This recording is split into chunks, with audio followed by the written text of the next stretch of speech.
মুহাম্মদ সাল্লাল্লাহু আলাইহি ওয়াসাল্লাম বলছে দাড়ি রাখো, এরা কাটে। বলছে টাকনুর উপরে প্যান্ট বড়, এরা নিচে পড়ে। এখন নায়কেরা দাড়ি রাখে, এরা দাড়ি রাখে। আল্লাহ তাআলা বলছে হালাল খাও, এরা সবসময় হারামের প্রতি ঝুঁকে থাকে। ইসলাম যত কিছু আদেশ করছে, মুসলমানদের বর্তমানে কাজ হয়ে গেছে সবকিছুর বিরুদ্ধাচরণ করা। ওয়াল্লাহি যদি শুকর খাওয়া হালাল হতো, কেউ শুকর খেত না, গরু খেত সবাই। যদি মদ খাওয়া হালাল হতো, এই মুসলমানরা মদের প্রতি এত আকৃষ্ট থাকতো না, সবাই পানের প্রতি থাকতো আকৃষ্ট। যদি সুদ আর ঘুষ খাওয়া হালাল হতো, তাহলে আজকের যে মুসলমান আমার চোখের সামনে আসি, আমার মনে হয় এরা কেউ সুদ আর ঘুষ খেত না।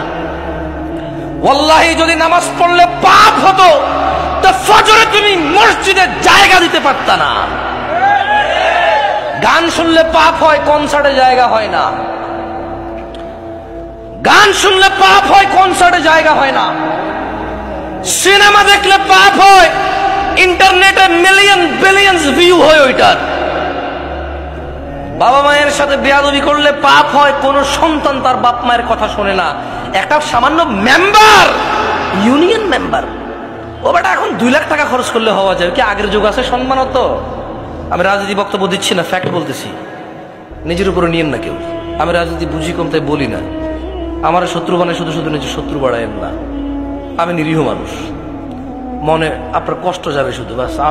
আমারও ইনশাল্লাহ কিছু করতে পারবেন না, আমিও পারবো না। আপনারা যা করবে, যদি কিছু হয় ওটা আল্লাহর তাকদীরে আছে, আমার হবে, আপনার হলে ওটা আল্লাহর তাকদীরে আছে, তাই হবে, বাস, দ্যাটস ইট। আমি ভয় পাই না তা না, এই জন্য আরো অনেক কন্ট্রোল করে বলতেছি।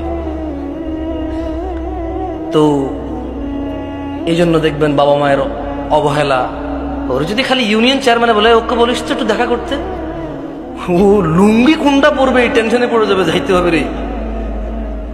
ওর বাপ মা ওকে ডেকে পাঠাইলেও বলো যে আসতেছি, বলে দিস পরে আসতেছি।